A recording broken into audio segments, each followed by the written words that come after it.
I think I finally hit that point in my life where I am extremely fatigued with superhero movies.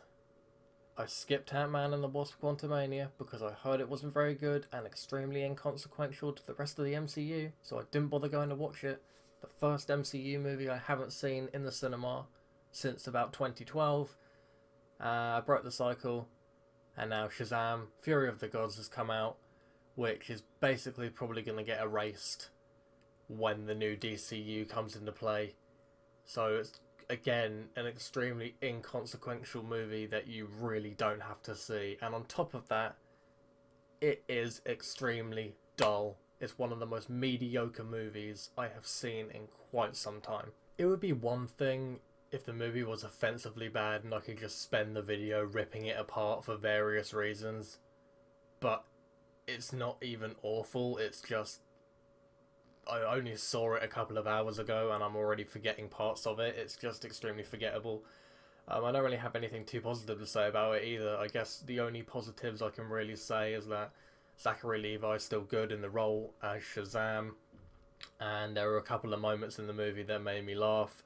I will just say as well, because this is kind of relevant, that I was a big fan of the first Shazam movie. I own it on Blu-ray. I wasn't excited when it first came out, but I went to go watch it anyway and ended up having a really good time with it. I thought it was a lot of fun and really quite funny. And then this time around, nothing. No emotions for the entire movie. I don't know. I don't know whether or not my superhero fatigue has just come into play with this movie or whether or not it is just a mediocre kind of mess with extremely terrible villains. I can't even believe, I guess, how bad the villains are in this movie. That's probably the worst part about this film in general, is just how unmemorable the villains are. Even when the dragon comes into play, even when that happens and the showdown with that occurs, there's just nothing awe-inspiring. There's nothing really that cool. The action scenes don't really stand out. It's just one of those movies that if you never watch in your entire life, you are not missing anything. And the fact that they spoiled the Wonder Woman cameo as well in the trailers and the marketing material kind of gives away part of the end of the movie. So you can tell that DC and Warner Brothers don't have a lot of faith in this movie because they're trying to draw people in with a cameo that's, a lot of people, I guess, would probably be excited to see. They just put it in the trailers. So I think DC and Warner Brothers even knew that this movie wasn't very good before it came out. I guess as well, one of the other main negatives I have is that they try to dedicate some screen time to other members of the Marvel family besides Billy and Freddy. But, the rest of those characters are so sort of bland, kind of like the rest of this movie, that they try a little bit to give them a bit more of a personality and a tiny bit more development, but literally the bare minimum.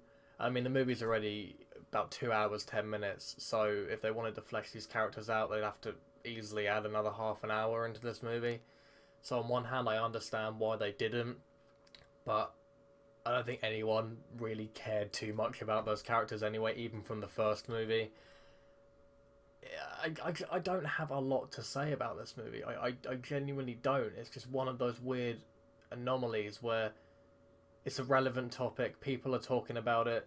I felt like I should give my thoughts on it, but I just don't have really much positive to say about it. It's just really, really boring. If I end the review here, is anyone going to blame me? I've seen a few people online saying they enjoyed it and that it's a lot of fun. And I suppose if you're into just sort of inconsequential episodic installments that don't add anything to the greater universe and just eat up whatever's spoon fed to you, I guess you might enjoy this movie.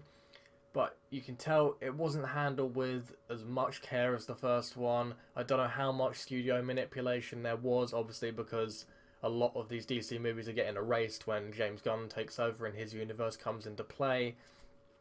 But yeah, I mean, Shazam Fury of the Gods, everyone. It's a boring time at the movies.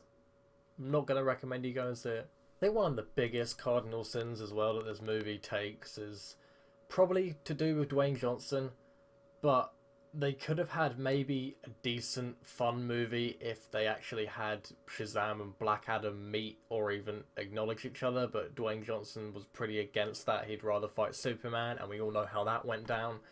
Um, I don't like Black Adam either. That was a movie I watched the same day as I saw The Banshees of Inisherin, which was my favourite movie of last year.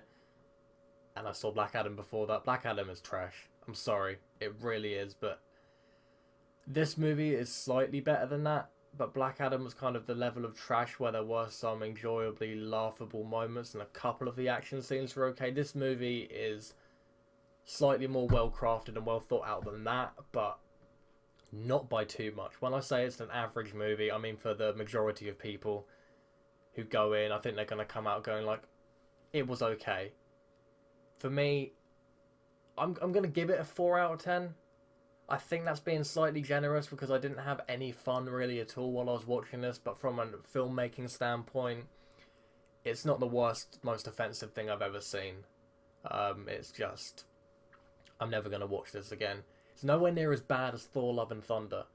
I wasn't making videos when that came out, but if I made a review when that movie came out, that could have gone on for probably about 20 minutes. I absolutely hated that movie with a burning passion, and I still do. But yeah, Shazam! Fury of the Gods. Give it a go when it's on streaming. You might get some fun out of it, you know, if you're just with your kids or if you're late night drinking. Drinking will probably make this movie a bit more entertaining for you. But yeah, 4 out of 10. Don't bother. It's not going to mean anything in a year or two anyway.